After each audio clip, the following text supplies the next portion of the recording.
All right. You know how narcissists take over your mind. They take over your soul. You feel depleted. You feel exhausted all the time.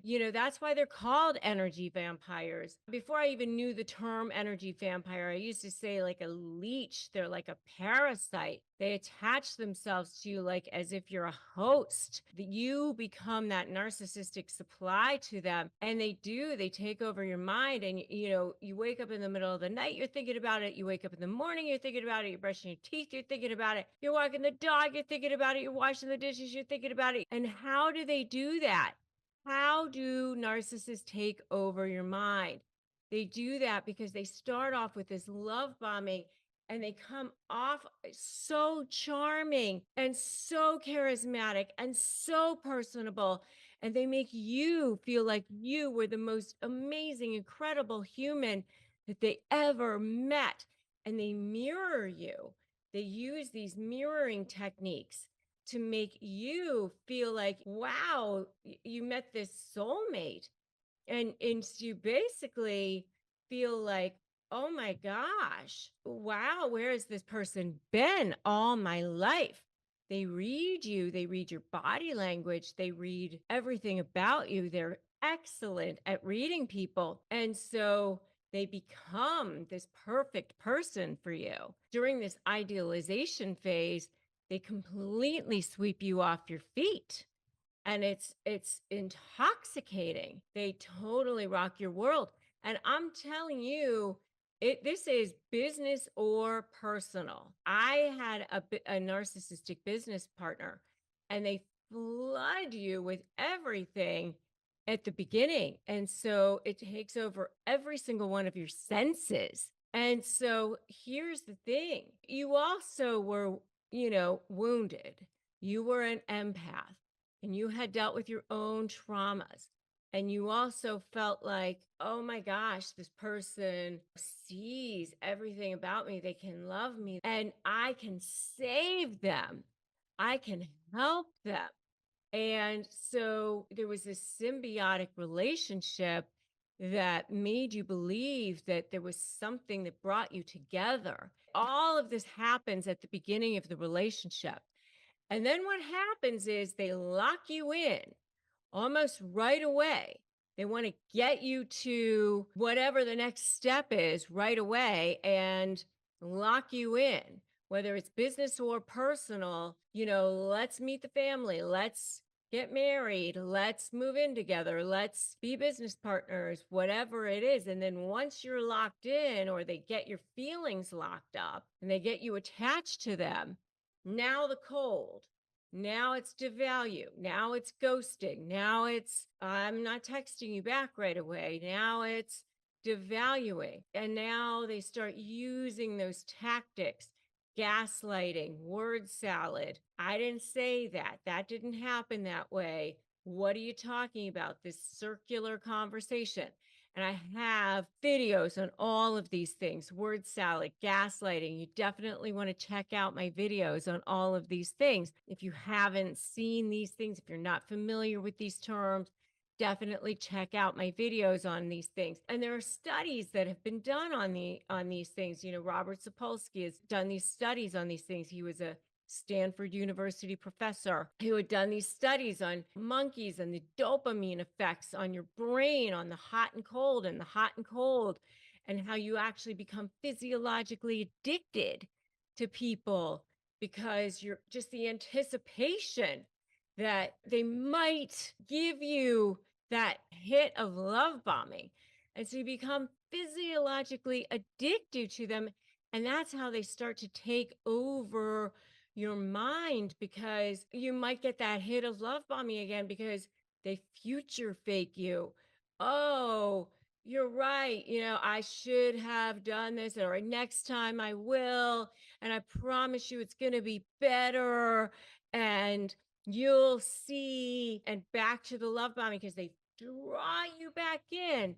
They draw you back in with these promises of Emerald City. It's going to be so much better. And you think that it is just when you think you're going to go out of it again, because they know how to get you back in again. And so they condition you. They constantly are conditioning you, conditioning you. And so that's how you end up having them take that, where they take over your mind, they take over your spirit, they take over your soul. And so, how can you take it back? You just have to get out of that toxic stew and finally break that cycle.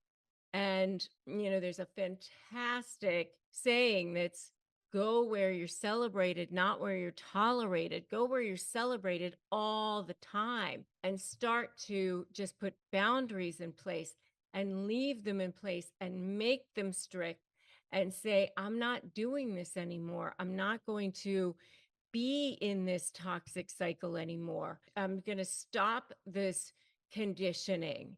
I see what's happening here.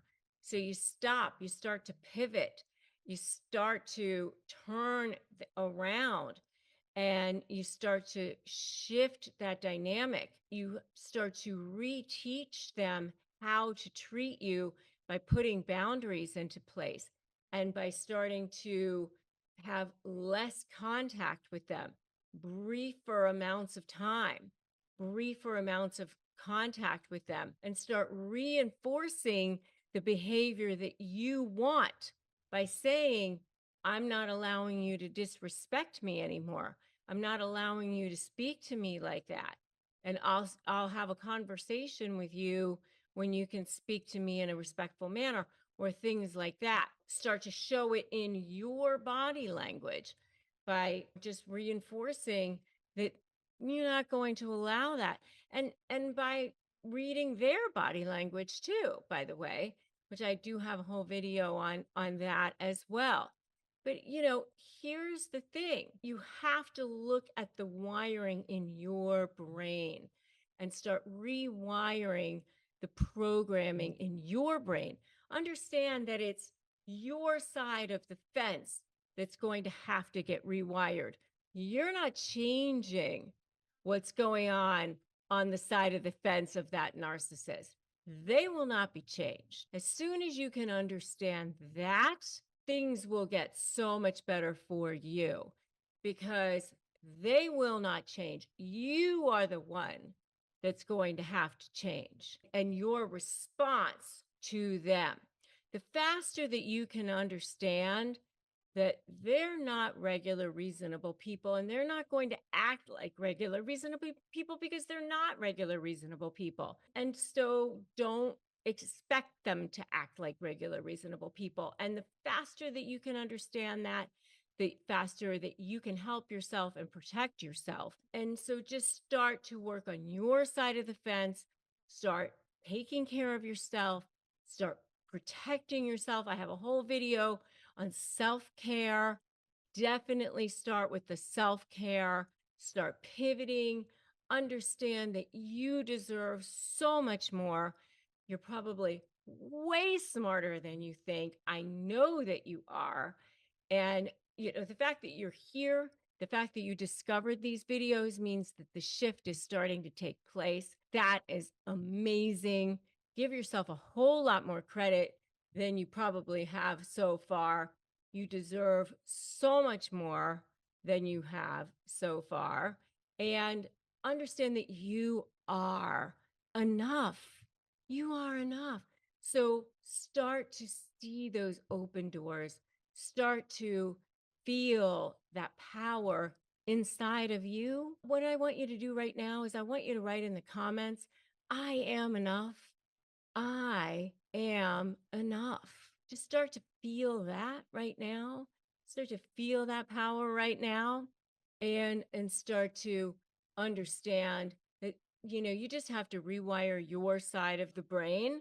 Start to take over, start to retake your brain back and recondition your brain away from that narcissist by putting boundaries in place and have briefer and briefer contact with them, and just start to see them for who they are, which is toddlers in adult bodies. Hi, I'm Rebecca Zung, and I am an attorney. I'm also the best-selling author of Slay the Bully: How to Negotiate with a Narcissist and Win. And I want you to stop the mind games of this narcissist so that you can break free. I've helped so many people go from lives of drama, trauma, and chaos to break free and find their lives of freedom, possibility, and purpose. I want you to have this too. And if you are new here, I invite you to subscribe and hit that notification bell so that you can finally breathe. So, number one is this is an interesting one. Pretend to be confused. What? Pretend to be confused or innocent about the whole thing. Let me give you an example of this. This just recently happened. I was talking to somebody, actually a member of my family, who was dealing with their ex narcissist in a custody situation. It was a situation where they wanted to have a different weekend, a different Sunday. They put it in the app. What the narcissist will do, they'll go back and forth with this thing, and then they'll go, "Oh, I didn't know what you meant." But they'll wait until it's like already at the time or past the time. And so they'll be like, "Oh, you meant that Sunday? Oh, I was confused. I didn't know what you meant by that. You meant this one? Okay. Well, if I had realized, then, it would have been okay. But I was confused about that. Now it's already too close to the time and we already have plans. So, yeah, they act confused about it. They're not confused. They weren't confused at all. They play this act in front of the judge too, or at mediation. They pretend to be ignorant. They pretend to be confused when they know exactly what you're talking about. And you know that they know exactly what you're talking about. And they know too, but they put on a very good act about it. They get everybody else confused about it then at that point. They put so much into this whole thing that now everybody's all confused about it. And that's a mind game that a narcissist will play. If you guys know that I'm so right, put right in the comments. They either act confused and then they get everybody else so confused, and now the whole thing is all confused and they pretend to just be ignorant or confused about the whole thing. It's a major mind game that they play. And that's one that you don't hear about as much, but it is definitely one that they play for sure. It's like a definitely form of gaslighting is what it is. The second one that they play is it's deflect and attack. So what they do is they say, "Oh, that's not me. That wasn't me." But then they will attack other people. So they will attack often you or other people.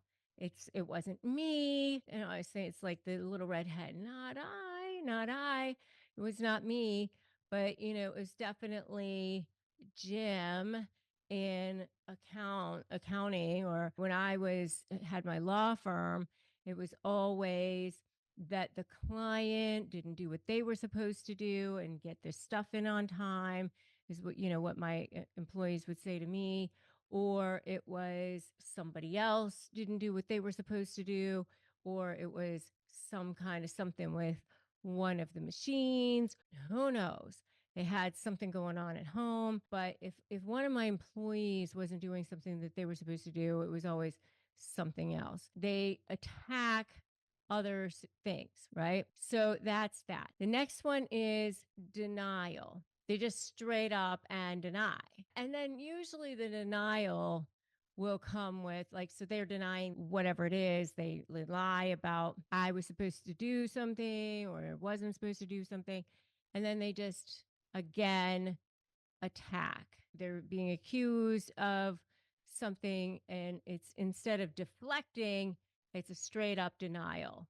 No, that wasn't me. Again, attacking whoever else instead of taking responsibility. It's always the not I, not I, said the pig, not I, said the cat, right? Because they're just total liars, right? If you agree with me, just put liars in the comments below, right? The next one is gaslighting. So the gaslighting is making you think that you're crazy. Whatever they will do to just make you think that you're crazy. We didn't have that conversation.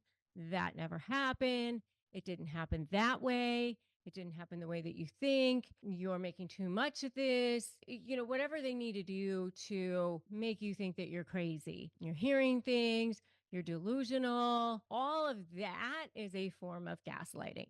That's what gaslighting is. You're not remembering it the right way. You didn't hear it that way. You didn't see it that way. Whatever your senses are telling you, that's not correct. Whatever you're reading on your phone, that's not correct. That's what gaslighting is. The next one is kind of what I call another form of a mind game, which is kind of an interesting kind of mind game that you don't often hear about as well, that I call pattern interrupt. You start to have a conversation with a narcissist. You can't get very far.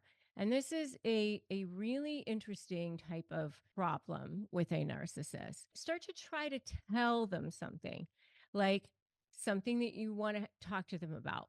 It's a really serious conversation, suspicious text messages, or maybe it's a need that you have. I'm feeling anxious or I'm feeling concerned about something. It's whatever serious kind of conversation that you want to have with them. It's this pattern interrupt because they don't want to either hear it because they're being held to account for something, or they just don't want to have to deal with you.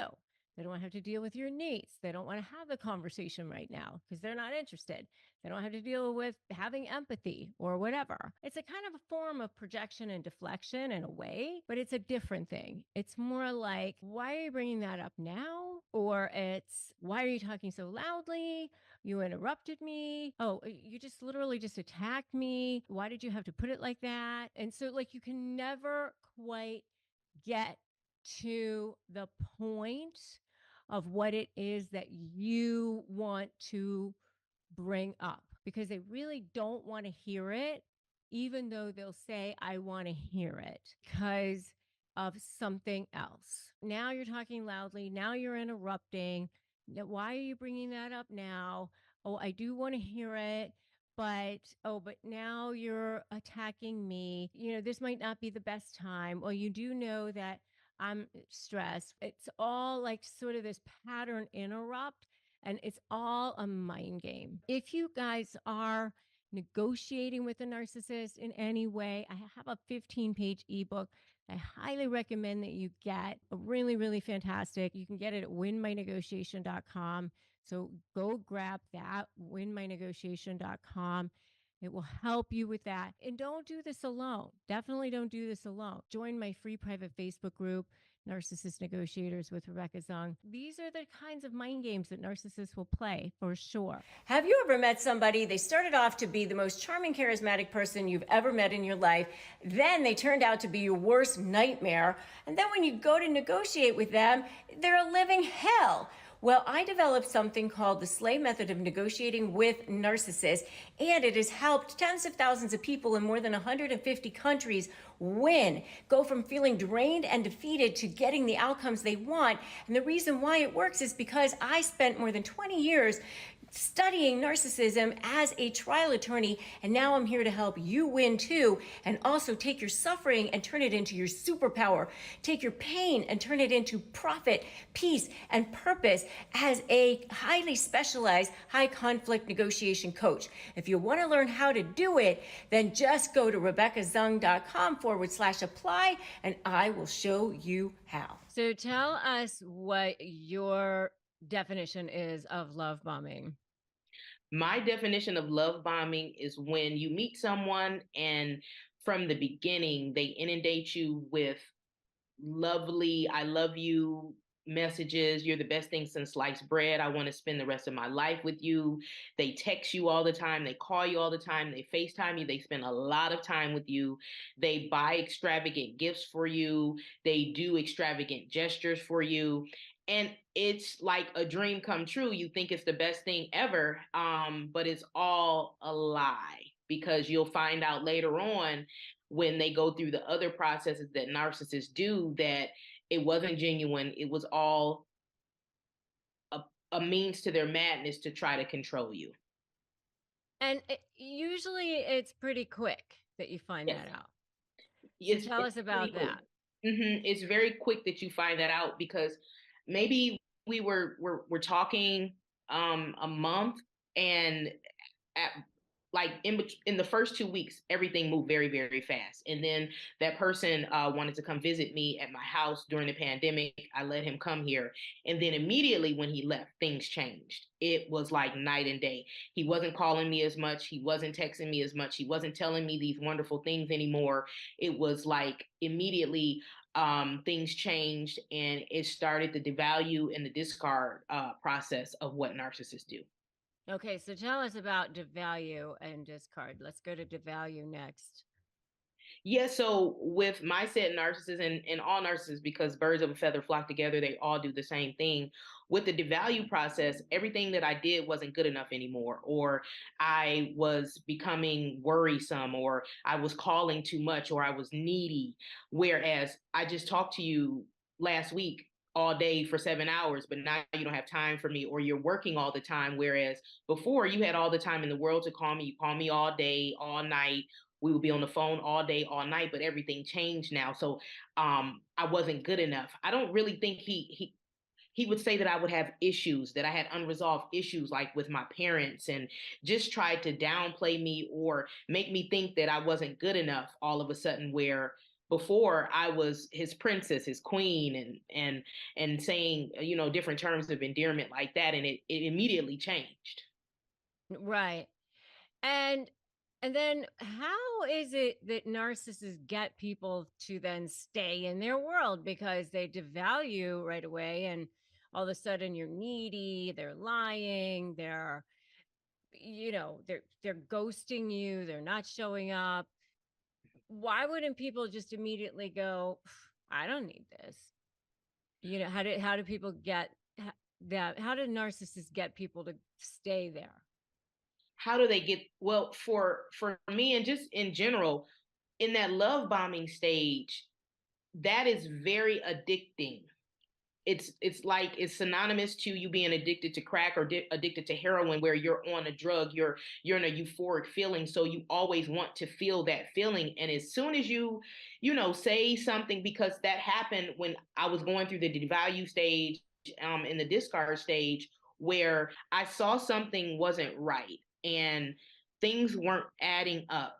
It seemed like he was bipolar, or he had like some personality issues. I didn't know what it was, but I just knew something was wrong. And me and him got into like a really, really bad argument.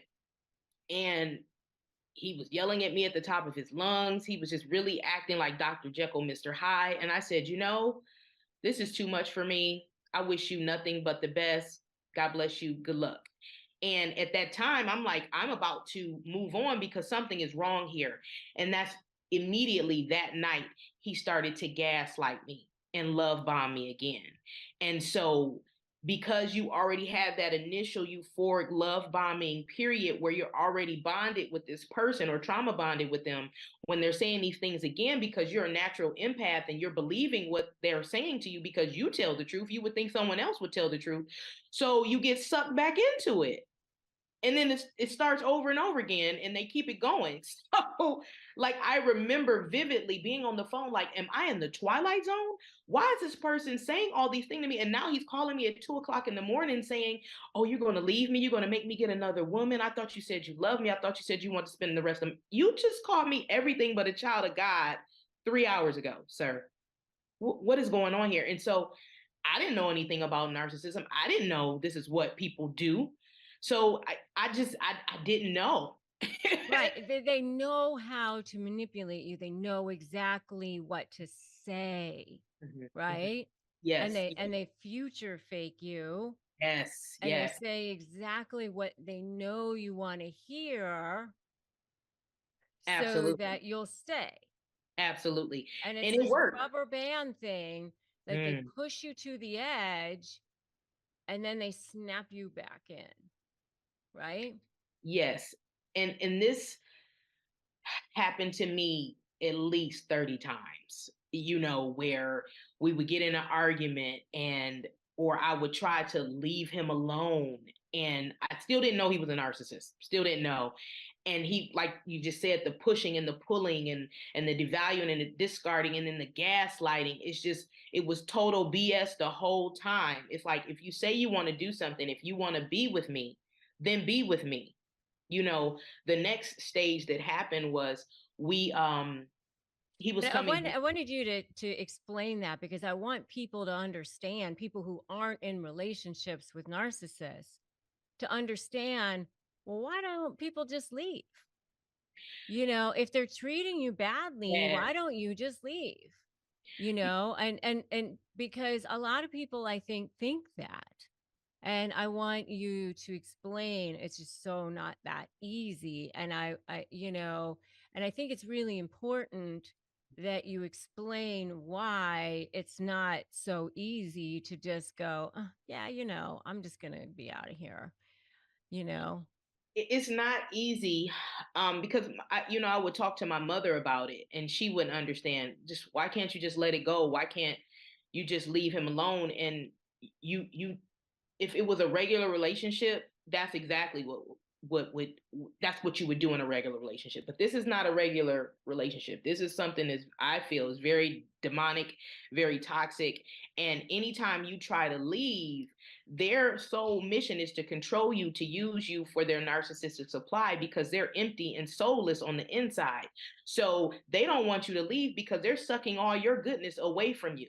Okay. And every time you have an interaction with them, they're pulling that energy, they're pulling your vibe, they're pulling all of your inner goodness, and they're using that to fill themselves up. So that's one thing. Another thing is that anytime you try to leave them and you try to move on down the road, they're going to do many different tactics to pull you back in and to grab you back in, just so they can have you under their thumb.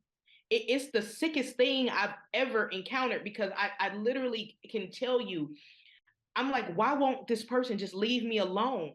And then they would have other people that they're talking to, that they're dating. He had a whole girlfriend I didn't even know anything about. And then he would have several other people that he's talking to at the same time. So why are you bothering me? Leave me alone. I've said, leave me alone. I want to go on with my life.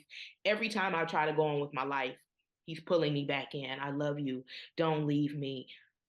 All of this. And every time, for at least the first 10 times, you want to believe it, because you really, from the love bombing stage, you really are in love with this person. Mm-hmm. And You you want to believe somehow, on some level, Mhm. that maybe they do love you. Maybe they do think that you're special, that, you do have something that's real. Yes. Well, you think it's real. I thought it was real. I thought, I was the Bonnie to his Clyde, because he was artistic. He was into artistic endeavors. And I was an actress. I was going to be his muse. I just thought he was like the best thing ever. And I really thought that this was my guy. This was my man. Would be my potential soulmate. But it was all a lie. It was all a lie. And it as the process kept going on and on and on, and into a year later, and he's still doing the same things, it's like, enough is enough. You start writing about it, you start researching, you start finding wonderful people like yourselves, like you, on Instagram and on Facebook, where you see, okay, I'm not crazy. This is a thing. This is real. This person is systematically trying to manipulate me and trying to take control of me, and is literally playing me to the left. And once you realize that and you see everything that's going on, you're like, okay, I'm not crazy. I'm just going to have to figure out a way to heal from this and move on. Yeah. And what was that moment for you? I knew when we were on one of the we were on the apps, and he was trying to embarrass me, having his flying monkeys, and those are terms for people that are advocates for the narcissist, to take up for them, that believe everything that they say, and they attack you in the process because they're trying to defend the narcissist. when he sent his flying monkeys out to me, I knew that something was wrong. Why would this person try to embarrass me? Why would this person try to harm me when I'm just trying to go on my way? I think the worst thing that you can do to a narcissist is expose them. Mm-hmm. And from the beginning, once I saw that he was, first I called him a love bomber because that was the first term that I found. But as I saw that he was a narcissist, I was really working hard to say, hey, this person isn't right. Okay. But at the same time, he was starting a whole smear campaign against me, saying that I was crazy, that I was psycho, that I was stalking him, and all of these lies, where people would literally believe him until I started recording the conversations that we would have. And I started doing that because no one would believe the things that I'm saying because they're believing him. They're not believing me. They think I'm a stalker. They think I'm crazy, and I'm not. And it just, enough became enough. I started journaling because I literally thought I was losing my mind. And my friend, I would talk to a small amount of friends because people wouldn't believe me and they didn't understand what was going on. So you couldn't really talk to a lot of people about what was going on because people would get frustrated. A couple of people stopped talking to me because they said that talking about this was triggering for them or it was too negative. And so there was a small amount of friends that I could talk to. And one of them told me, like, Mara, you should just write this down. And it sounds like you're in a whole like telenovela of a soap opera. This could be, this could be a Yeah, movie. This could be, exactly. I you mean, know, that's what it's like living with them. that's what it's like. And Rebecca, what's really interesting is that the relationship that I had with this narcissist was only 2 months long, but it felt like it was 2.5 years long. Yeah. Well, I mean, I was in a business partnership with a narcissist. And when I realized that from beginning to end, it was only 1 year, I Yeah. couldn't believe it because it felt like 10. 10 years. Yeah. Mm-hmm. Mm-hmm. Yeah. Mm-hmm. So I believe it. Mm-hmm. Mm-hmm. And so how did you get out of it then? Um, truthfully, to this day, he still contacts me. Mm. I blocked him. I actually have to go to court against my narcissist because it's just a big deal for me to advocate for myself because he owes me a substantial amount of money. And I had to prove to myself that you can't do this to people, that there are consequences and repercussions. So I'm going to take you to the highest extent of the law. Have I tried to rectify the situation or, have a compromise? Yes. But he called me out my name and told me to take him to court. Okay. Just unfortunately, it's taken 2 years for that court case to come around in New York City. So, Mm. Well, so that's what yeah. happens, right? Yes. So what made you decide to write a book?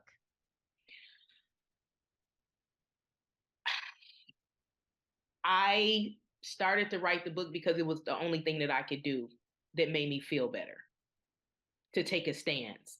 Like everything that was happening on the app, everything that he was doing to me, I felt powerless. The abuse that I was getting from him, from his friends, from his flying monkeys, I didn't know what else to do but write about it and write a book about it because that was my way of saying, hey, you can't do this to me. And I'm going to show you why you can't because I'm going to write about it. And so that's what started me down the path to write it. I didn't really know how to write a book. So I enlisted a writing coach, AJ Joyner of Biloxi Books. He helped me out with that, starting that. But then when he started to read the book, he said, Mara, this is really good. And you can use this as a tool and a vessel to help other people not go through the same thing that you went through.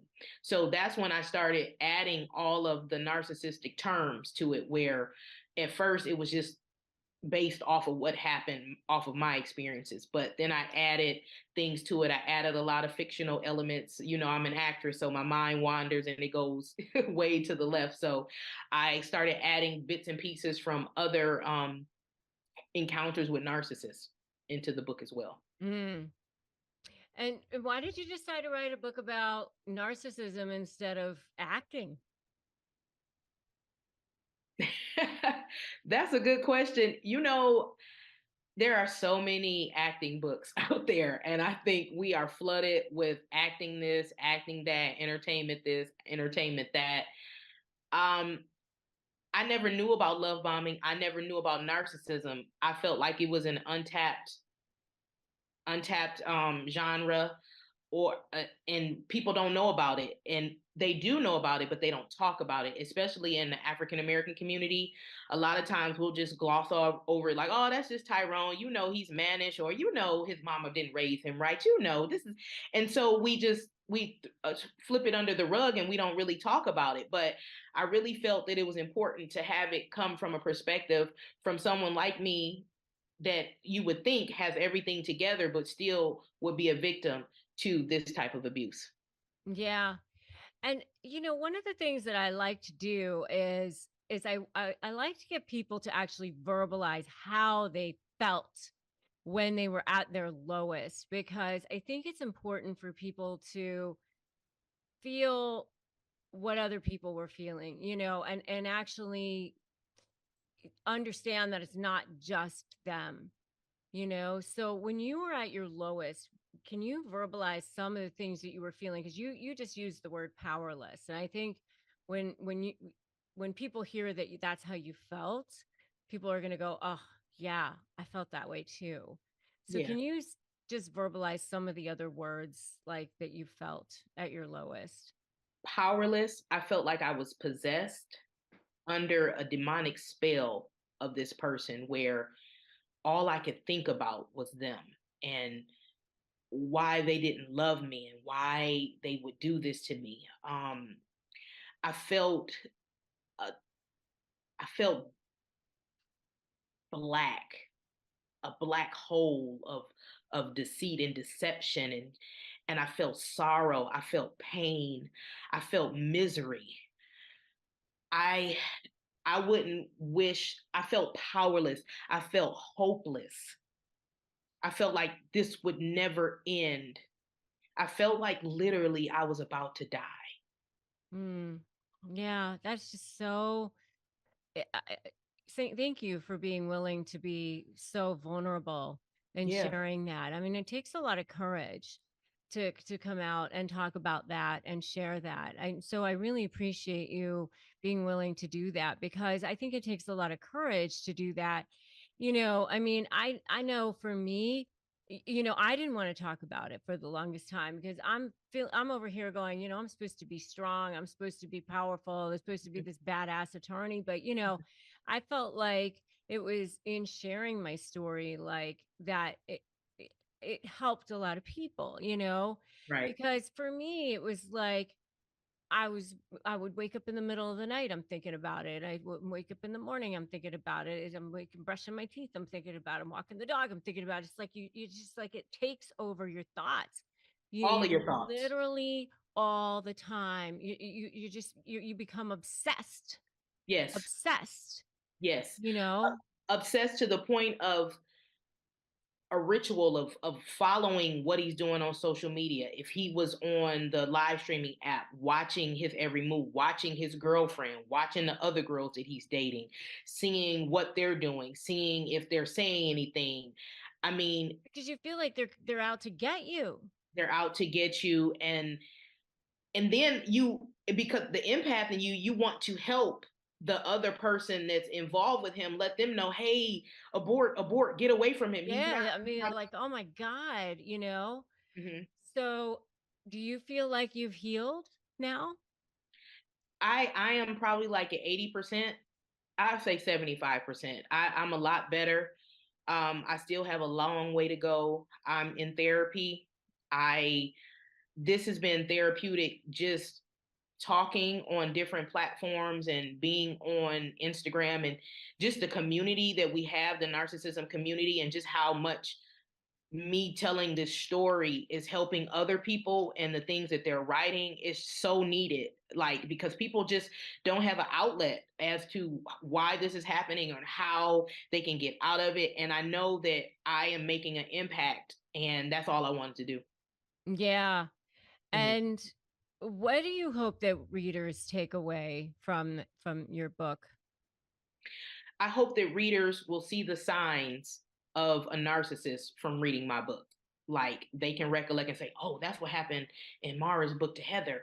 Oh, that's when Kyrie did X, Y, and Z. Oh, wait a second. This guy is talking to me too much and he's like laying it on thick. Whoa, is he love bombing me? Because my friend said, Mara, I think a guy I dated, he was trying to love bomb me. She said Yeah. that to me like a couple of weeks ago. I said, well, how did you know? He told me that he wanted to get married to me. I was like, yep, run, Forrest, run. Stay And away. run for the hills, Run for right? the hills. Yeah. So that's what I would like for people just to see the signs so that they don't have to go through this.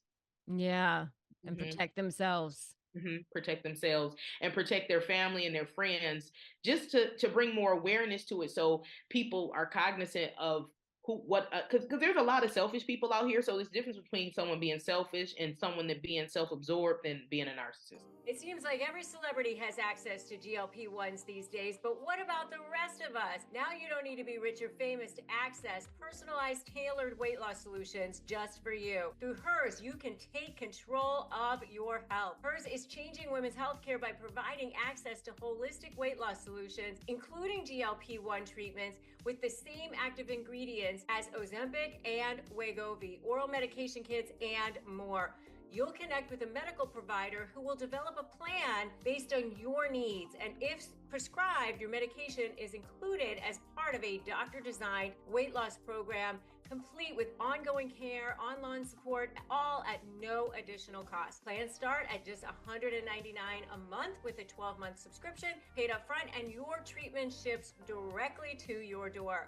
So if you've been struggling with weight loss and you want to find the right solution just for you, start your free online visit today at forhers.com/negotiate. That's forhers.com/negotiate for your personalized weight loss treatment options. Hers is not available everywhere. Compounded programs are not FDA approved or verified for safety, effectiveness, or quality. Prescription required. Restrictions apply. Wegovy and Ozempic are not compounded. You are pretty amazing yourself. You were raised in Europe by Swiss and Colombian parents. You've got a master's degree in communications from the University of Zurich, and you work for Microsoft. You were an entrepreneur. You were in the franchising industry.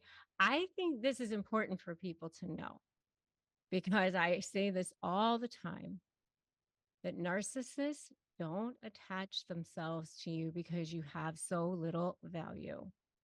They attach themselves to you because you have so much. And, this woman is powerful. She's a badass. She's incredible. She had a career that went from Europe to Canada, Mexico. I mean, she's amazing, and ended up married to a narcissist, right? Exactly. Yeah. And I think people think, oh, narcissists only target meek, mild, women or people who are going to be, I think, people who are going to just do whatever they say or whatever. That's not the truth, is it? No, it is not. The little bit I know about narcissism, I literally knew nothing. So to be honest, for all the years that I was married to a narcissist, I didn't have an idea. Like I didn't know I was dealing with a narcissist. And so, like every narcissistic relationship, everything started perfectly. The love bombing. I got jewelry immediately. My ex was living in another country, so I was given flights to go visit him. He would visit me. It was just perfect. I didn't have to spend a dime. Everything was taken care of. I felt like a princess. I was on this very high pedestal, and I was very comfortable. I had never been there, so I thought, wow, this guy really means it. And so now looking back, it's very hard for me to put the finger at the moment where actually the things changed and the love bombing became abuse. I mean, there was always a little bit of abuse, but let's say it was 10% abuse and 90% love bombing. And then just the abuse would increase and increase and increase. And suddenly there was just way more abuse than love. And I call these crumbs of love, what I was getting once in a while. And I was living for those. And my relationship was really characterized by blaming me for the misbehavior of my husband. And I'm talking, he would get out of the car and he wanted to go fight with another driver on a red light, and while I was pregnant, sitting beside in the car, like dangerous behavior, reckless behavior. But I was taking the blame. I was the reason why he was in a bad mood. I was the reason for everything bad happening. I just took it. I took every blame. I started to believe that I was crazy, which was his favorite thing to do. He was a master gaslighter. And I just took it on. I was like, okay, I'm crazy. And I went to therapy throughout the whole relationship. I also started self-harming. I was in pain. My neck hurt, my back hurt, even my throat hurted. And I was becoming like almost two people. I was one person at home. I was sad. I was sometimes fighting. Sometimes I was in freeze mode, so I wasn't even reacting. I was just trying to survive. But then to the outside world, to my friends or family, I was still trying to be the person they knew. So this disconnect, very unhealthy disconnect of trying to be someone I wasn't because I was feeling horrible, that was really, really hard on me as well. And so there was a lot of depressive moments in our life, or in my life. And at that time, so I moved to another country for him. But then we moved back to Canada, and then he hated Canada. Everything about Canada was horrible. The people, the language, the food, terrible. And again, I took the blame because I brought him here.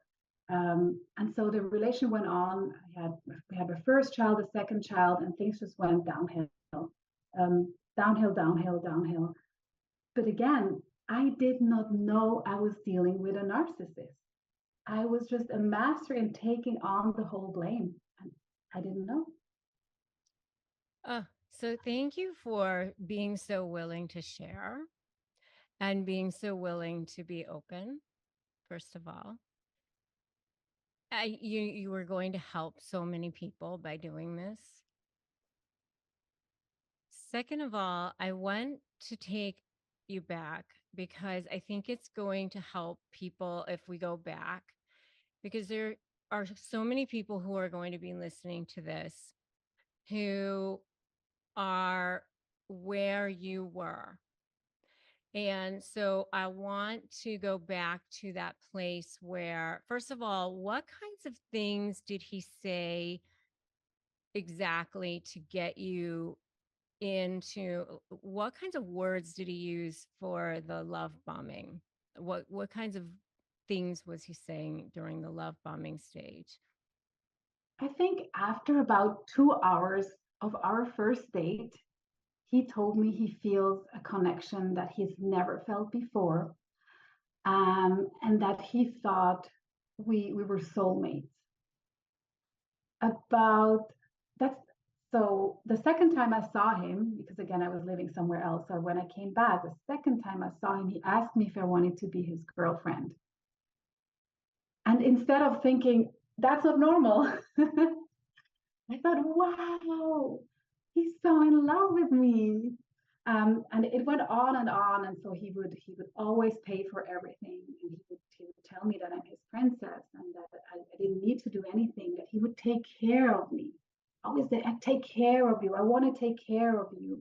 And he really knew what types of questions to ask. So I opened up completely. I was extremely honest. I told him everything, all my pain, all my problems from the past. And he really said, oh, that's never going to happen with me. I'll take so good care of you. And I believed him everything. Another thing he was very good at is future faking. So I'm very goal oriented at work, but also in life. I always know where I'm headed. And I always have my goals and my dreams. And coincidentally, his goals and dreams were completely aligned with mine. And that's also one of the reasons why I stayed in the relationship, because I thought, well, was at least we have the same goals and the same plans for the future. But it was all a lie. Right. And what kinds of red flags did you ignore? Oh my God, Rebecca.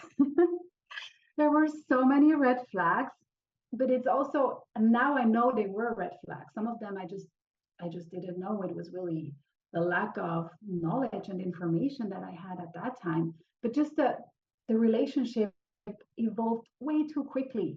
And because also the distance, I just moved with him right away.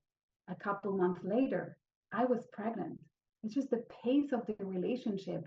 And his humor was only mocking people, and he would mock his own friends.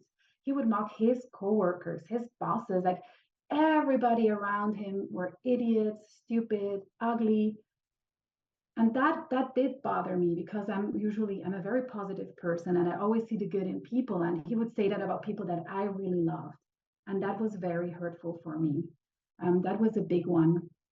And he was always unhappy. So he is a covert narcissist. So the victim, so always being the victim, that's a very typical one, and a victim for everything. He was always unhappy. He he always painted a picture of himself like he was a superhero, but because of everybody around him, and then also including me, he wasn't able to achieve his full potential. Yeah.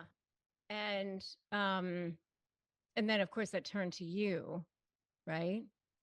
Of course. Yes.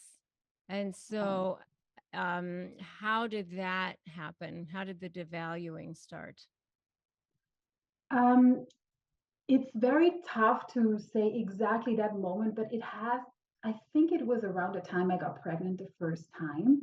I was very focused on being pregnant for the first time. Number one. Number two, I was very nauseous. I felt bad. So I was focusing more on me than on him. And I think that was terrible for him. So the narcissistic supply that I was usually giving him all the time wasn't coming as he was used to, and that he couldn't have it. He couldn't have it. He was horrible to me when I was pregnant. And I think that's when the shift really happened, and we never came out of there. Yeah. How long were you in this relationship? Total 7 years. Okay. Okay. Yeah. And how did you feel at the darkest place? Can you give us some color around that? Can you describe how you felt? Well, absolutely. I always had symptoms, so I always was in pain, like physical, but I went through phases of depression. I had a very low energy, and you see me, I'm a very energetic person. So for me to be completely low energy, I could barely get out of bed, and those symptoms just became more and more severe. I was self-harming, and at the end of the relationship, I was self-harming daily. And the worst moment was I had given up on myself. I believed I stopped fighting, fight, flight, freeze. So I stopped fighting and just completely went into freeze, accepting that I'm crazy, that I'm a horrible mother, that I'm a horrible wife, and just altogether a horrible negative person. I took it in, and I just completely accepted that, just to be in peace. I just didn't want to fight anymore because I had no more energy. I was in absolute survival mode. And I could feel almost like as if I was beside myself. I was so far away from me as who I am, from my essence, that I could feel myself being beside me. It's the worst feeling in the world. Wow. You could feel yourself being beside you. That is so powerful. Like your true self almost. Yeah. It's almost like your soul Yeah. is Well, it inside you wasn't, in yeah, there it was really somewhere. bad. Like You're real. So I almost get the chills. Yeah. Yeah. So how did that change? Where did the pivot happen? So I'm still not knowing that I'm dealing with a narcissist. So I'm at these very dark places, still thinking that's just me and something is wrong. And I was constantly researching personality disorders for me to see what's wrong with me. And then being a mom of two little children, not being able to function the way I wanted to function for them, like it was really, it was very, very, it was killing me. It was really, really bad. Um, and it was a more coincidence. So on a average day where I was being told that I'm a bad person and that I'm crazy, my ex-husband went on to tell me, you're not even able to do therapy right. Oh my God. I kept thinking, oh yeah, because I had given up on myself. I didn't even continue therapy at that time. I said, oh, good idea. I'm going to go back to therapy. So I make an appointment. It is COVID, so the appointment happens over the screen, like we're talking right now. Um, and I'm just sitting there and I'm saying, I'm here because my husband says I'm crazy and that I'm not even doing therapy right. And the therapist tells me, is he a gaslighter? Is he gaslighting you? And I'm like, guess what? I had never heard that word before. It was a new word. What is that? So she sends me over a little overview. I'm starting to read. So all like sentences that gaslighters use a lot. Things like, I never said that, you're crazy, you're too sensitive. And my eyes like popped and like, I cannot, this is a thing? Like people do that on purpose? I couldn't believe it. It was like she just lit a match in a very dark tunnel and I don't know what is happening. I couldn't believe it. This was a thing. And then she went on and said, he probably also lacks empathy.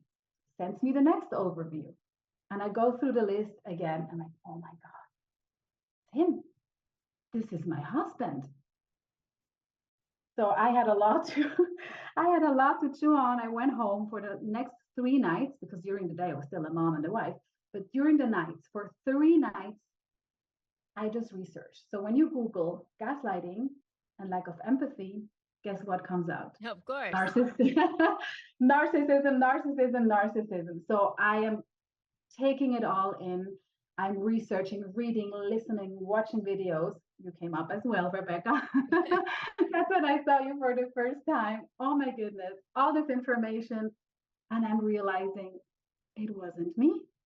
It was him. It's a thing. People do that. People are so manipulative that they want to make you believe that you're lost, you're crazy, you're worth nothing.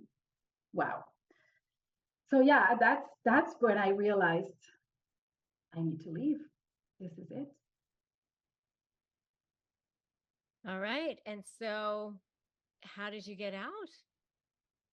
Yeah, so it was COVID. Borders were closed. Canada was extreme, so nobody was allowed to come into this province. We were living in a new province because he had gotten a job that he then also lost because of COVID. So there we were in a completely new city where people couldn't come visit me. So it was a very lonely situation. Um, and I didn't, I knew I had to leave, but I didn't really know the mechanics of it. So I just told him, I sat him down literally, and I went through the most horrible things he had done to me during our relationship. And I just needed to hear it one more time.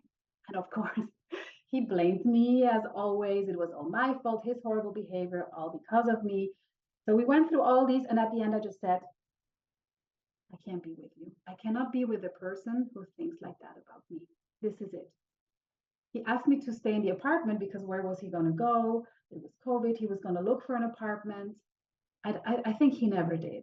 And then he started spiraling. So he went from anger to very abusive to aggressive. And again, I have two little children, right, in the same home. And he was completely unpredictable. I didn't know what is he going to do the next day. Is he going to be angry? Is he going to be sad? He would sometimes cry for hours. He would go away, go drink, and come back. So I was I was getting more and more scared because I didn't know if we were safe. So I started at nights, he didn't sleep. So at nights, I would go with my children, lock the door, put all the furniture of the kids' bedroom in front of the door. And I did that a couple nights. And then I was like, what am I doing? Like, I already realized he's a narcissist. I already know what he is. I am scared at home with two little children. There has to be something I can do here. And so I called one of my friends from here and she said, why don't you look up women's shelters?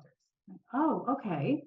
And I called them and I'm almost apologizing, thinking I do not qualify to go there. Yeah. And I'm giving them my story and they're like, okay, is he home right now? No. Okay. Pack your things, pack the kids, come here immediately. And this first conversation with people who understood me and validated what I had gone through, it was so liberating, Rebecca. It just felt so good. And from there, I mean, the locks were changed at the door, and that's literally how I came back. And yeah, so that's how I left. Oh my gosh. It's so, I mean, were you like adrenaline flowing and Yeah, absolutely. But the thing is, there's the degree of manipulation, and that's what they told me at the women's shelter. Like, try to talk from yourself. We feel like you're still blaming yourself, you're still making excuses for him. Just try to talk from your own self. And I was in shock. Like, wow, I couldn't. I had such a hard time doing that. So yeah, it was it was an extreme experience. yeah. I'm so proud of you though. I mean, so strong. And somewhere around there, that's when you found the slave program. Rebecca's voice and content has been with me throughout the most darkest moments in my life. And it was a light in a very dark tunnel that I had to go through after I ended a relationship with my ex husband, who was a narcissist. Her words, she doesn't sugarcoat, and that's what I love about her. Her words were always with me and gave me a lot of power and gave me what I needed to get through this. If you are divorcing a narcissist, if you're separating from a narcissist, you really need to listen to Rebecca Zung's program. It absolutely is helpful. It helps you get through the worst moment in your life, and it's a light at the end of the tunnel. So, and how did the program help you shift your mindset to feel empowered and all of that? So I was extreme. I felt extremely great after I had just left the narcissist. But then after I got a lawyer and I was told, your kids have to see their dad. That's when my new great world just broke again. And I was again, like, I felt terrible again. Like, how is this possible? How am I going to give my kids into the care of this man? And I felt like a victim. I felt like a victim from the legal system. I felt like a victim because the narcissist seemed to get away with everything. I had some people in my friends and family circle who were blaming me, and they had some very rough things to say, because separation, with little children is not a thing you should typically do. And I felt very small, and I felt like excuse me, I felt like a victim. And when I heard your content and your words, and that's what I love about what you say. You say you have to make a decision. You have to make a decision. It's you can either be a victim forever. That's very easy, but you can also make a decision and say, no, there is something I can do. And also, I've been in franchising most of my career. And if you look at franchising is a business in a box. That's exactly how I felt. I'm in a box. But some franchises are more successful than others, and it's because of the individual that is in them, that owns them. I'm like, oh, I'm owning this box. Okay, so I am going to be successful in this box. It's not easy, but there's something I can do. And as I was looking at me in this box. I was not just seeing one individual. I saw a lot of parts that were there. I was a mom, first and foremost, but I was also a professional. So I was a daughter as well. I was a sister. I was a friend. There was so many things, and there was so much potential in there to be better in everything. And I, starting with the physical, I started to go to the hairdresser again. I made my nails. I started putting makeup on again, and going to the gym, and being sporty. So I just transformed myself, being maybe in a box, but just looking at what I can do rather than what I can't do. And that those are your words. Oh, I love it. So, and you wanted me to ask you about the importance of consuming relevant content. Um, talk about that. So that was absolutely crucial to me. So it was COVID, it was a pandemic. People that I love and family members and my friends were not allowed to come to support me. So everything was online. So all the information that I was consuming, the voices that I was hearing were influencers such as yourself, Rebecca, were people that talked about this topic. And I became every Monday I knew the new episode is going to come out from your podcast, and I had to listen to it. I was really, every Monday there was this moment of peace, and there was something inspiring for me, and it just that kept me going and going and going. And I mean, your content is just absolutely amazing, even without a pandemic. But if you have nothing else, it's just having this voice there that is holding you. And I think it's your German side, because you're also to the point, no sugarcoating. It's like, bam, you have to make a decision. You have the power, but you have to grab it. You have to do things to get out of I love it. It's it. very empowering. Yeah. And now you are a certified narcissistic trauma informed coach. Wow. What is that? Yeah, so as I was going through my own healing journey, I did a lot of things intuitively. Like, I got myself a spiritual guide to connect mind, body, and soul again, because I was so dissociated from I was numb. Like, I could barely feel anything. At the end of the relationship, I could barely feel the love for my children. I knew I loved them. I gave them kisses and hugs, but I couldn't feel anything. I was completely numbed out. And so, with a lot of meditation, we time traveled, we went to my childhood and made sure that we also got rid of everything that had happened in the past, which is what brought me into a relationship with a narcissist in the first place. So I did a lot of things very intuitively. And then I found this training that now also put the science behind everything. And so I'm using now parts therapy, internal family systems, polyvagal theory, somatic belief reprogramming. I That's love when you it. rewire the brain, and hypnotherapy. So really all these elements, but they're all focused on healing from narcissistic abuse. And I think also what is very unique about it is I look at narcissistic abuse as trauma. It It is is trauma. definitely trauma. It is trauma, but the narcissist did not create your initial trauma or your initial wound.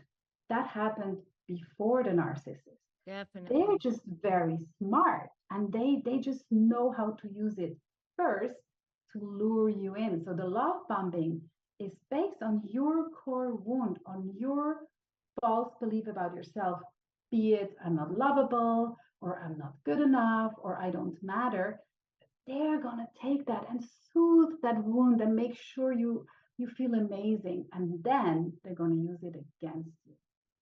And that's why when you're able to realize, what is my core wound, what happened to me, what brought me to this narcissist in the first time, if you can go there and heal that wound, I mean, then you're golden. And not just for yourself, but for your children. If you're a parent and you're able to heal from childhood trauma, imagine what type of a parent that makes you. I'll admit it, I'm that person. I'm the one the night before a birthday, an anniversary, or any kind of special occasion, I'm frantically searching the aisles for the right card and one that doesn't seem kind of corny or cringeworthy. You know the struggle, right? But then I found Moonpig. It's a total game changer. They have tons of adorable, funny, even heartfelt designs ready to go, and you can even personalize them, which is super cool. You can even upload your favorite photos or tweak the text to make it uniquely you. And they'll even suggest clever messages if you're feeling stuck. Oh, and no more forgetting birthdays or scrambling for addresses. Moonpig lets you save everything in one place and even sends you reminders. Plus, they've got the opportunity to upload gift cards from all your favorite places like Sephora or Starbucks, so you can really nail that perfect gift vibe. Once you've designed your card, they'll even mail it for you, or if you want to hand deliver it, they'll send it to you with a cool envelope. So guess what? This is your chance. Your first card is totally free. Just use the code FREE and go to moonpig.com/US/negotiate. Seriously, stop stressing and start impressing. Make someone's day with Moonpig. Try it right now. In this video, I'm going to give you 5 things narcissists withhold to torment you. So one of the things that narcissists love to do is they love to manipulate you. They love to control you. They love to see you squirm. Something that I have often said when it comes to dealing with narcissists is that there's this huge myth out there. People think narcissists just want to win. That myth is totally false. And so when people go to negotiate with narcissists, they go to communicate with narcissists, they go to try to deal with narcissists, they think, I'll just give it to them. I'll just give them what they want and then I'll be free. Why am I not free? Why am I still in this? Why are they still driving me insane? Because the problem is that it isn't just that they want to win. It's not just money. It's not just power. It's not just the optics of it. It's also that they love to manipulate you. They love to see you squirm. They actually literally get a high from seeing you squirm. They actually enjoy that process. So I talk about that there's actually 2 different forms of narcissistic supply.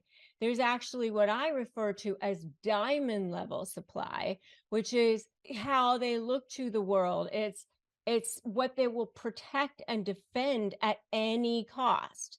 So their reputation, it's adulation, it's admiration, it's their impressive friends, it's prestigious careers, it's all that stuff, how they look to the world, it's respect, that sort of thing. But then there's what I refer to as sort of like the dark underbelly of narcissistic supply.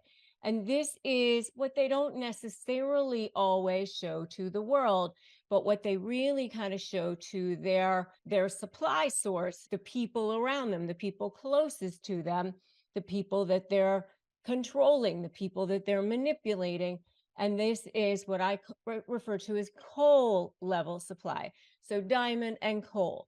And this is devaluing people, debasing people, denigrating people, making people squirm. Withholding is one of those sources. They literally get off on it.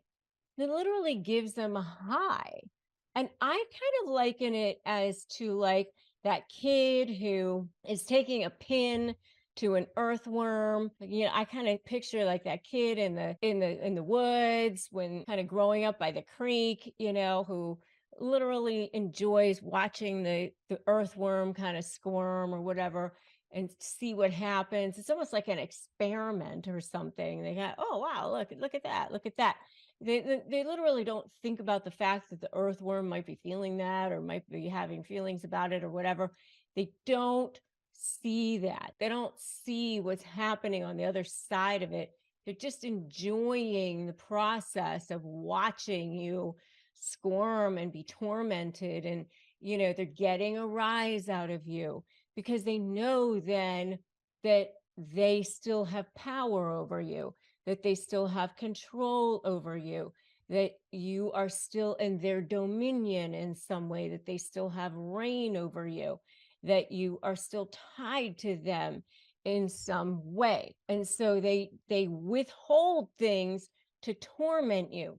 So what kinds of things do they withhold from you? So number one, the first thing that you'll start to notice right away that they'll be withholding from you is affection.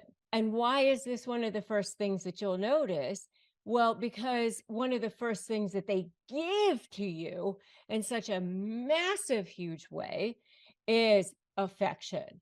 So, especially if you are in a romantic relationship, they come off this, where they start with the relationship with a massive amount of affection.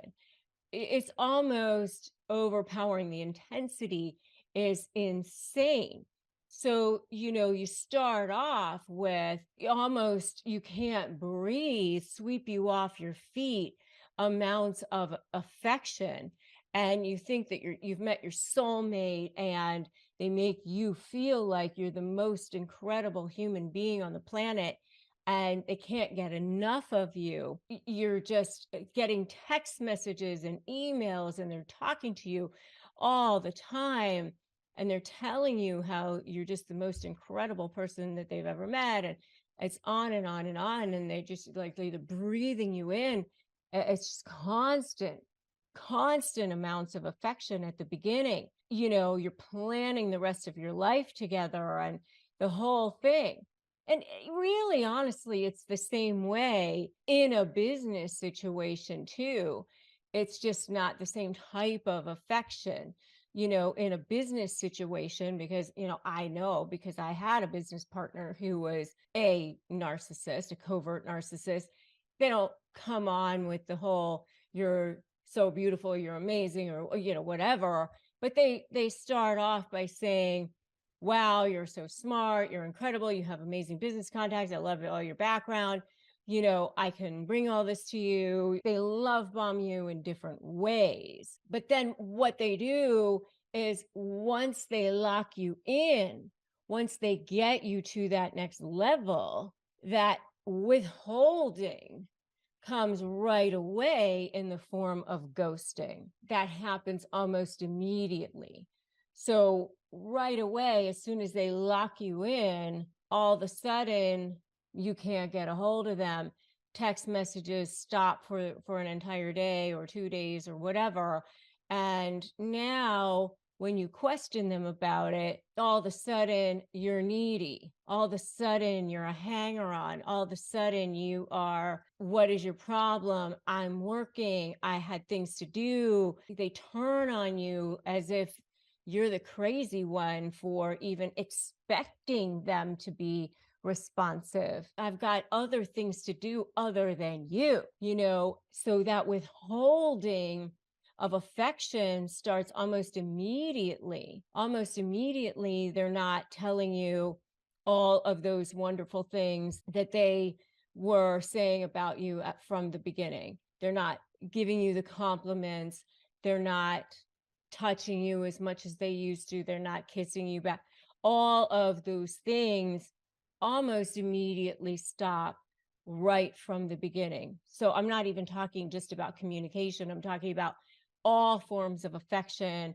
They start to withhold unless they start to realize that you're pulling away, and then they start giving it back again. It's this push, pull, high, low, hot, cold. And then you go through that cycle for the rest of the relationship, frankly. So that's withholding affection, giving affection, withholding affection, giving affection. So that's number one. Number two is withholding the truth. They will definitely withhold the truth. And then, they'll say, oh, I didn't lie about that. But they will also not necessarily tell you the truth. They will certainly lie about pretty much everything as well, but they will also not tell you entire truths as well. So, what I mean by that is they might give you information about what they did in a weekend, but they just don't put in all of the details. Or they might give you information about some kind, if it's a work situation, they might give you information about what they want to give you information on, and then they omit details that they just don't want you to have. And then you find out later what they didn't tell you, which is, probably the most critical part. And a lot of times it's to protect themselves, but sometimes it's just to torment you. And one of the ways that I would see this often as an attorney is with discovery, for example. They would hand over, if it's supposed to be 12 months of bank statements, they would hand over 11 months worth. And so, you have to go through and you realize, oh, July is missing. So then you have to go back and you have to ask for July. They would only provide the first page and not the rest of the pages. So you'd have to go back and you'd have to ask for the rest of the pages. Or they would only provide this bank and not the rest of the banks. And you'd have to go back. And then, and you know that they're doing it simply just to torment you, simply just to laugh, simply just to like make you have to squirm, make you have to do the work, make you have to go through the extra steps, right? It's that sort of thing. So those are the kinds of things I'm talking about with withholding the truth. It's not lying, but also not telling the entire truth. So that's number 2. Number 3 is the one that I actually find to be one of the more bizarre things when it comes to dealing with narcissists, but there it is, which is sex. Narcissists will literally withhold sex from their partners. You would think that they enjoy having their partner want to have sex with them, want their partner to want them. They are very strange when it comes to that. I don't know, but they don't seem to like it when their partner is initiating sex with them. So it's a very strange thing. I've actually did a whole video on narcissists and sex.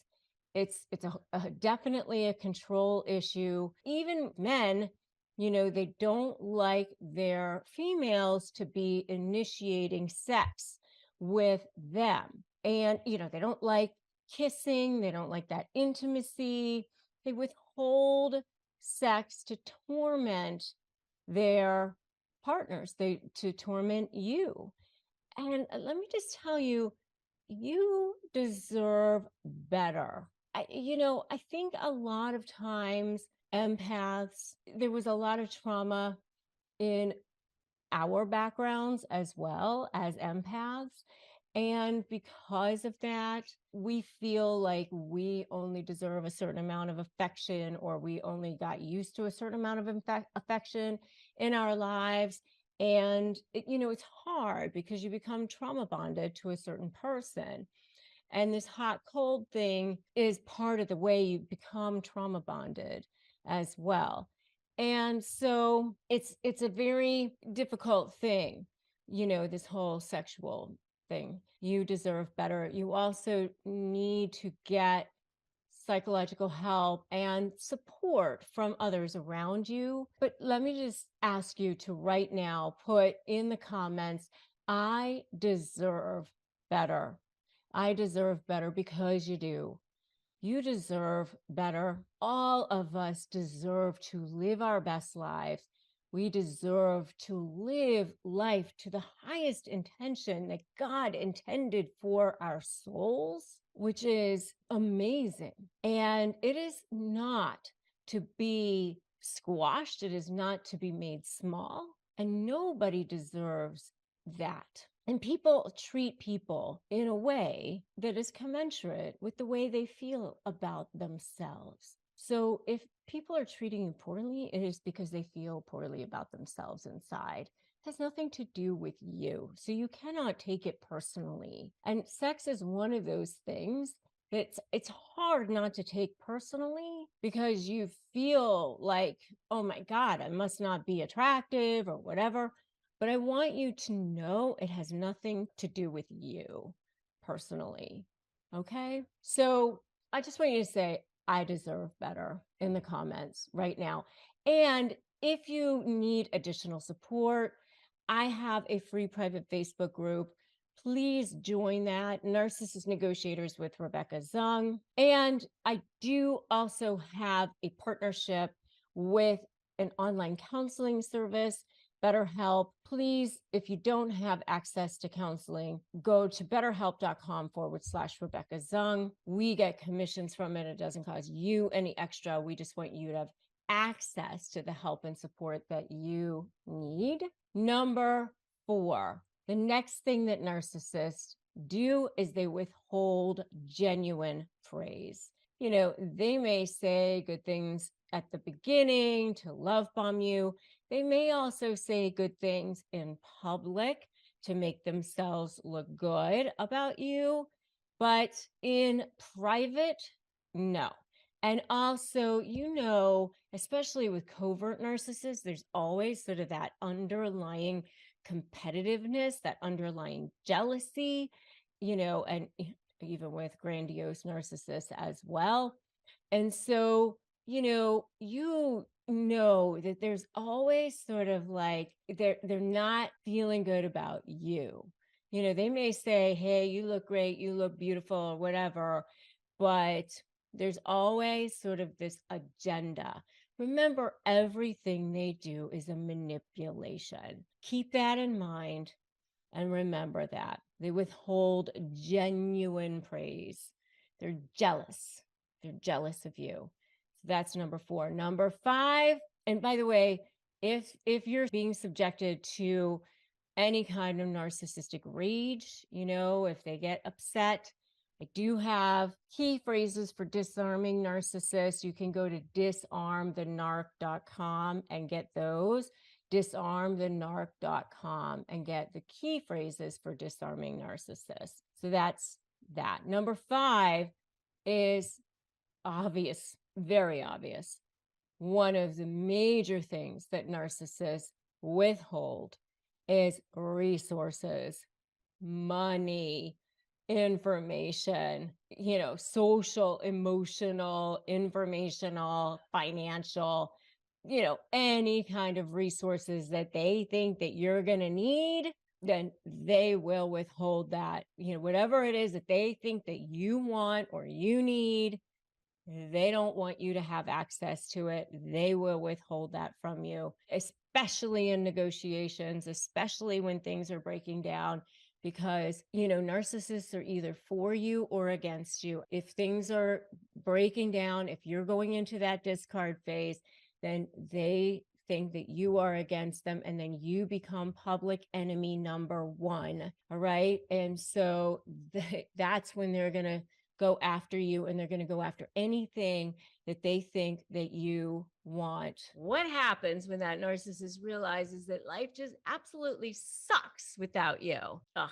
it's the best, first of all. So here's the thing. Here's the total paradox that I've had to deal with narcissists in my real life, not just in my law practice. Yes, I've had to deal with them in my law practice. I've had a lot of them as clients, as opposing counsel, as judges, as opposing clients, even as employees sometimes. Not too many of those, thank goodness. But, you know, I've had to deal with them. But the worst ones that I've had to deal with have been a couple of covert narcissists that have actually targeted me. And not fun, let me tell you. Not fun, the worst. Here's what I call the narcissist paradox. The narcissist paradox is that they treat you like crap the entire time. And then they don't want you to leave. They're actually shocked when you leave. They're desperate for you to stay.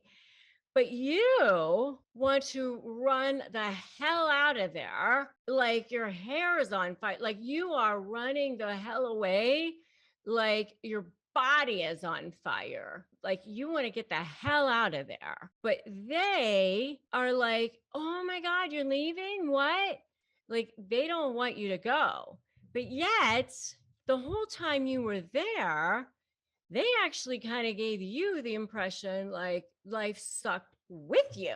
They're so screwed up, these people. They are really so screwed up in a lot of ways. But yes, they literally hate you and it's a mess. In a lot of ways, they do hate you in some ways. And I actually have a whole video on that. 8 reasons the narcissist hates you. You definitely gonna want to check that out. But you can't wait to get the hell out of there. I know. But then they have a major meltdown because you actually left.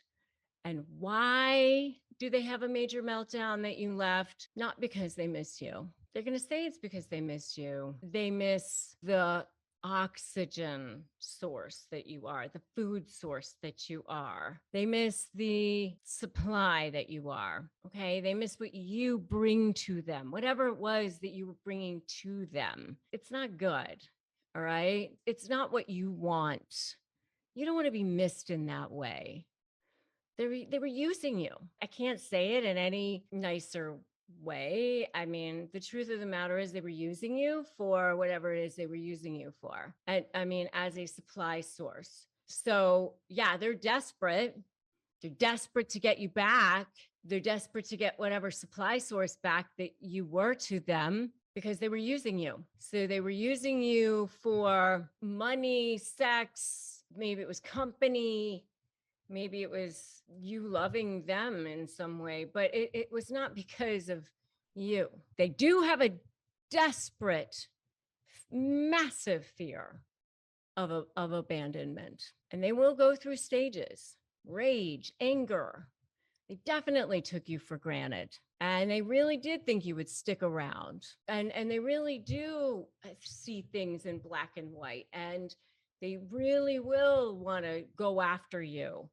So they will do things to retaliate. They will line up flying monkeys, and they're going to go through this rage and anger, and they will try to line up other forms of supply in a desperate measure to sort of replace the supply that you were, okay? Because they need that supply. So they're going to want to try to replace whatever the form of supply was that you were. So whatever it was, whether it's, in the form of a flying monkey, somebody else, whether it's trying to get your attention.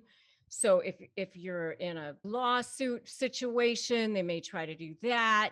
They may file all kinds of motions against you, use the court system against you, try to replace one form of supply with another by, okay, if you're not going to give me supply in the form of money or sex or attention in one way, I'm going to replace it in another way by manipulating you and controlling you and making your life miserable, using the court system against you, using the kids against you, whatever I need to.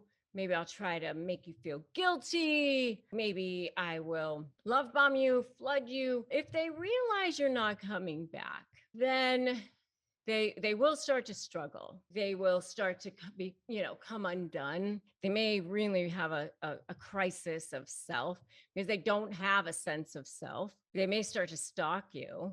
I mean, depending on how malignant they are. They may start to stalk you. There may be violence. There may be threats of violence, but they're not going to have remorse if they're a real narcissist. They're not going to have remorse for you. They may be watching you. I mean, they're super creepy. And if you think that is so creepy, put "so creepy" in the comments. And they may begrudgingly move on to another form of supply if they have to, which is what you want. You want them to slime on down the road. You need them to do that, because if they're not true narcissists, they're not going to be rehabilitated. At least that what you have to come to terms with. You have to come to terms with you're not getting closure. They're not going to come back to you and say, I'm sorry. And you're not going to get that. I didn't appreciate you enough. I took you for granted. I'm sorry. You're not going to get that. Oh, let's stay friends. None of that's going to happen. So just forget about all of that. The closure you're going to get is you found out that this person was not a good person. Good for you. Move on and find somebody who can appreciate you and heal yourself, become whole and complete so that you don't repeat the pattern for the next time, and let that person be who they are.